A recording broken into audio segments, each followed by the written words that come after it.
Hey girls, it's Phylicia at Phylicia Delta Blog. I've had a lot of readers request another video, so here I am, not trying very hard. I apologize for looking like Chewbacca and eating ice cream right here. Don't tell my husband because he bought it and he'll want it when he gets back and it'll be gone. So I decided to do this video.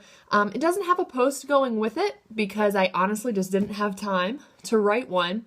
However, what I did do is I went through some of the questions that I've received in the last 2 weeks, and I thought I would do kind of a top questions of the week video that I may end up repeating depending on how much you guys like this. So I'm going to go over 5 questions that I've received via email this week and just kind of answer them shortly. I do have a blog post that answer a lot of these questions and I might reference those, but I'm just going to give kind of a short answer. I do email back these girls who ask these questions. I won't be sharing their names, but these are questions that I get repeatedly. So I thought some of you may enjoy hearing the answers that I would typically give in an email.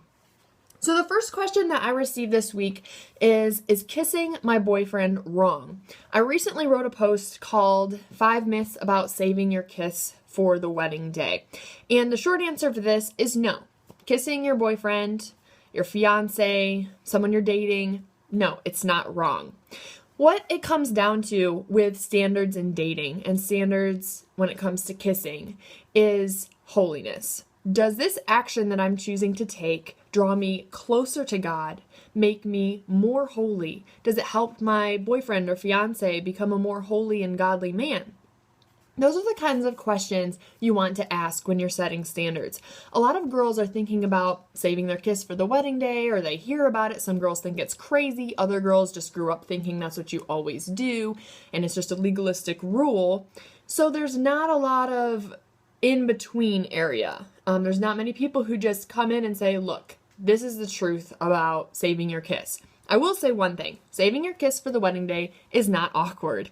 Josh, or Mr. M, and I actually did that. We had a perfectly great kiss. It was fantastic. It was not awkward on the wedding night. It doesn't have to be.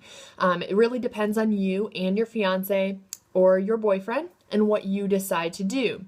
Now, I will say also that when it comes to kissing, there's an emotional facet to that. There's an emotional connection. So don't think that you can kiss guys that you date and come out scot-free, or that he's not going to have emotions involved in that.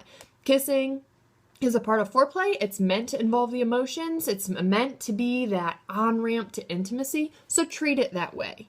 But when it comes down to kissing, that's something that needs to be a prayerful decision between you and your boyfriend. So the second question that I got was, is it possible to be content and still hope for a relationship? And this is a fabulous question because contentment is something that we read about a lot, and perhaps you had girls in your church or girls you read about who said that they came to this place of contentment and then God brought them a husband. I heard that from 2 married women, and while it's true, pardon the noise, that is my hamster. Yes, I have a hamster. I'm 6 years old. His name is Teddy, in case you're interested.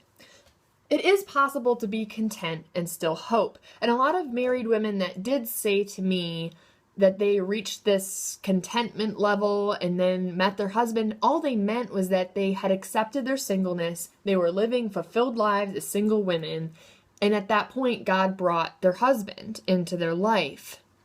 We often take that to mean that you have to reach this plateau of contentment or this state of being that is content, and we have to live there for a certain amount of time, and then God will bring this man magically into our lives, or this job or car or house or move or whatever the situation may be, because you can be discontent about anything.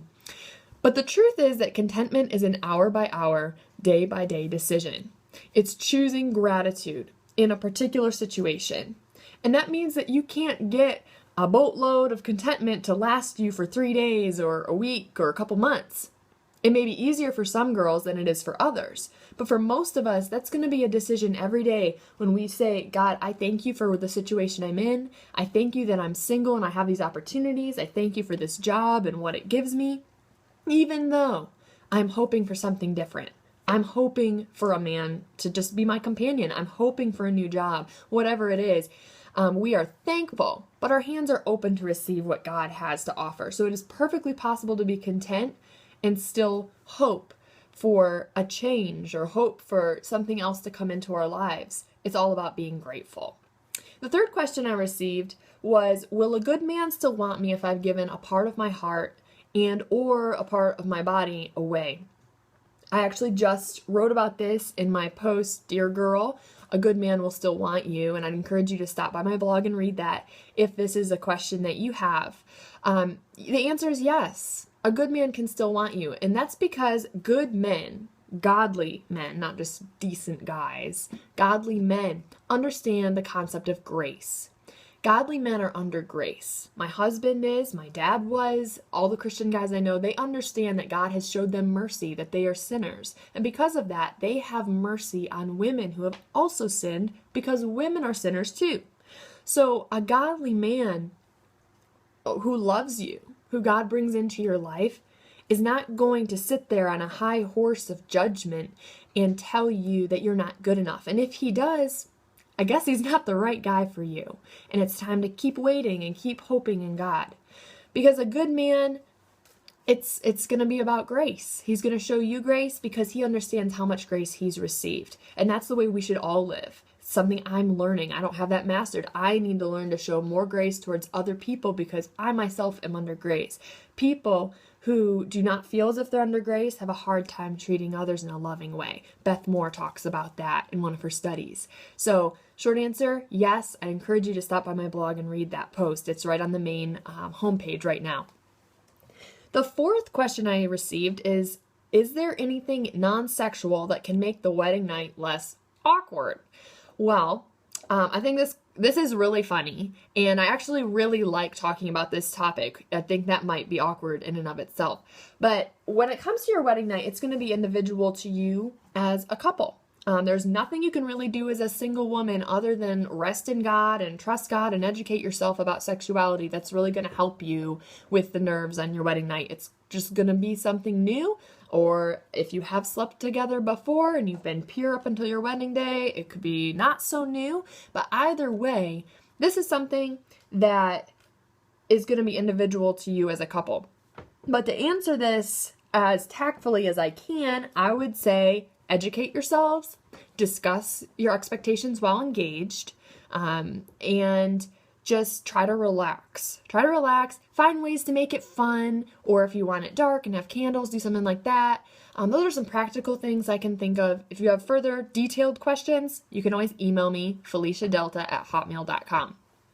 And the final question is, how can I express my love and affection in a relationship without crossing a line into the sexual? My husband, Mr. M/Josh, Josh to me, Mr. M to you, he wrote a post called How Men Can Uphold Purity in Relationships. And in that post, he talked about the men's responsibility in helping women take into consideration their beauty, how they can be appreciated without needing the affirmation of a man in a physical way. So some ways that we found to do this when we were dating, when temptation was really strong, was we would actually go out on our coffee dates. We called them our Sunday coffee dates because we didn't get to see each other much during the week. And we would ask each other 20 questions. We would pick a specific book of the Bible that we'd either read together, or we'd each choose a testament. He usually chose old, I chose new. And then when we would get together, we would discuss what we were learning and kind of compare and contrast. We would ask silly questions, like if you were a color, what color would you be? And it sounds really stupid and silly, but what it did was it shifted our focus off of the physical temptation. It made us shift into, this is a person I'm talking to. This isn't a feeling I'm trying to get. And that's what you need to realize is important to a quality relationship. The physical is fantastic, and that's why it's for marriage. In a dating relationship, it can be extremely distracting if you do not have enough self-control. So don't let the physical control you. You control the physical so that you can have a quality relationship that allows you to really get to know each other for who you are as people and who you are as Christians trying to honor God. So those are the top 5 questions that I've received. I hope you enjoyed this video. If you have any questions, you are welcome to email me again at PhyliciaDelta@hotmail.com. My website is Phylicia Delta blog at PhyliciaDelta.com. And then you can also visit me on Facebook, Instagram, and Twitter. I love Instagram because I can actually see your pictures and kind of feel like I get to know you. I hope that doesn't sound like I'm a stalker, but I do like to get to know my readers and kind of find out where you're from. And some of them send me cool pictures from Australia and Wyoming, which is all really neat because I've not been to Wyoming and not been to Australia. So I really love hearing from you and hearing what you're all about and who you are as women of God. Thanks for listening, and I hope you stop by.